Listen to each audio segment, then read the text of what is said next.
For decades, the relationship between Canada and the United States was one of the most stable alliances in the modern international system. It was built on economic integration, coordinated security, and institutional trust developed over generations. But under Donald Trump, this relationship did not deteriorate by accident. It was deliberately placed under pressure. It was intentionally destabilized and used as a political and economic weapon. Today, Canada's outgoing ambassador has confirmed what many observers had long suspected. The era of automatic cooperation ended because Washington chose to end it. Welcome back to Canada Today. In today's I don't think we're going to go back to where we have been in the past with the United States. I don't think that's necessarily a bad thing. I think in large part, both of our countries took each other for granted.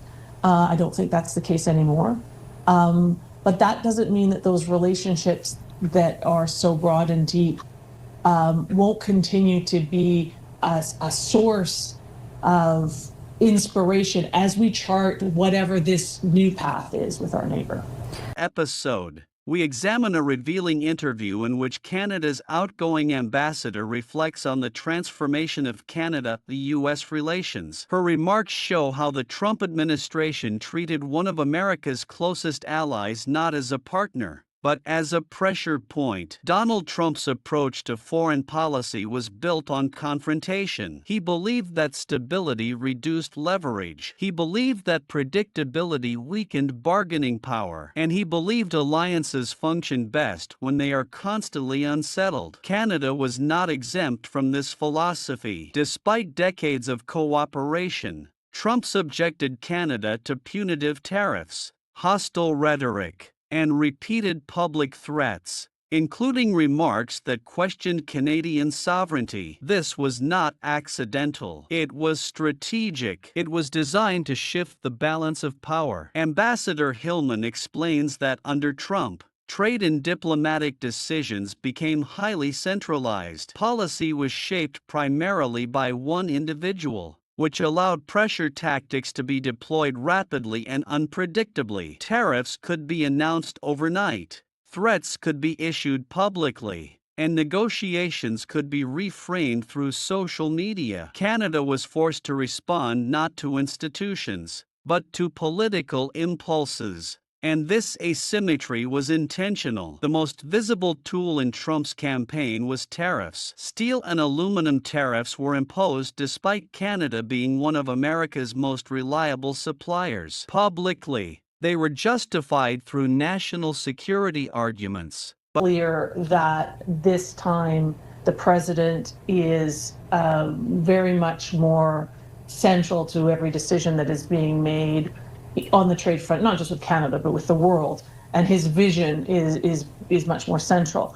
But that doesn't mean that this advocacy isn't valuable, because he does listen, of course, as an elected official, to the people that he represents, that are he's responsible to. And many of those people, and in fact, I would say almost unanimous here within the U.S. business community, is that keeping the CUSMA in place and keeping it functional and keeping this trading block with Mexico and Canada efficient is in the U.S.'s best interest. But privately, they functioned as leverage. They raised costs, created uncertainty, generated political pressure inside Canada, and disrupted integrated industries. This was economic coercion, not economic policy. Beyond tariffs, Trump repeatedly used language that undermined Canada's sovereignty. Suggestions that Canada could become America's 51st state were not diplomatic errors. They were signals that power asymmetry would be emphasized and that respect was conditional. This rhetoric was designed to weaken Canada's negotiating position psychologically. When Ambassador Hillman says both countries took each other for granted,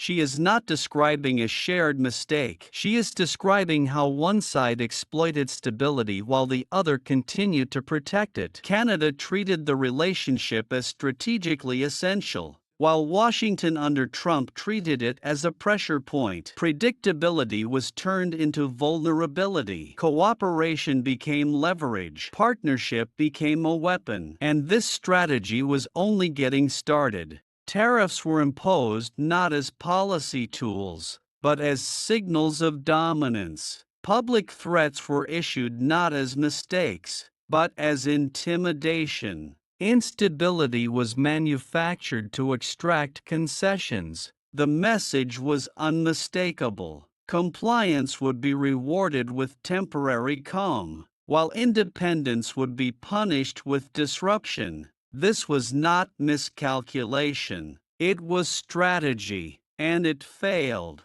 Instead of bending, Canada hardened its position and reduced its exposure. Ambassador Hillman reveals how deeply Trump's approach alarmed American businesses. Corporate leaders understood immediately what confrontation with Canada meant. Modern supply chains were fully integrated. Tariffs would raise costs inside the United States first. Disruption would weaken American competitiveness. They warned policymakers repeatedly. They explained investment would slow. They explained consumers would pay the price. Those warnings were ignored. Political theater was prioritized over economic reality. As tariffs took effect, American companies absorbed the losses. Production became more expensive. Exports became less competitive. Prices increased. Investment slowed. Jobs came under pressure. I think geography can't be undone. I think our people-to-people ties and our history together are obviously, there are a lot of feelings and a lot of disruption that is happening because of the larger policies that are being put in place by this administration. But I do think those relationships are deep and wide. I don't think we're going to go back to where we have been in the past with the United States. I don't think that's necessarily a bad thing. I think in large part, both of our countries took each other for granted. I don't think that's the case anymore.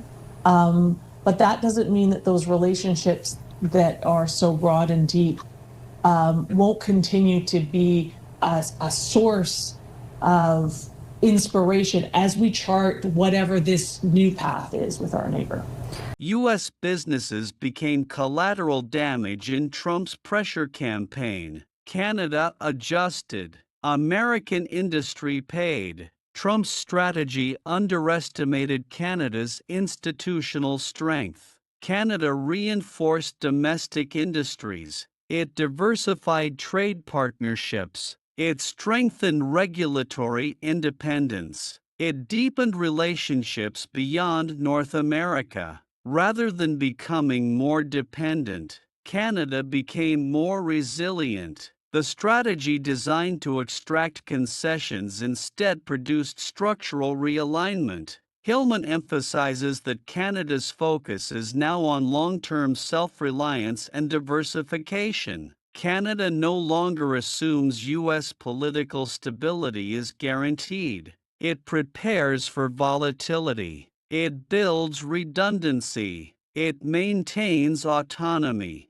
This is not disengagement. It is strategic maturity. Trump's treatment of Canada sent a message far beyond North America. If Washington could pressure its closest ally, no partnership was truly secure. Other countries adjusted. They diversified away from U.S. dependence. They reduced exposure. They hedged strategically. America's influence declined as trust eroded. Canada was among the first to adapt. Ambassador Hillman's interview confirms a critical reality. The deterioration of Canada-the-U.S. relations was not an accident. It was the result of deliberate political choices. Canada adapted. Canada remained credible. Canada strengthened its position. The United States weakened its own.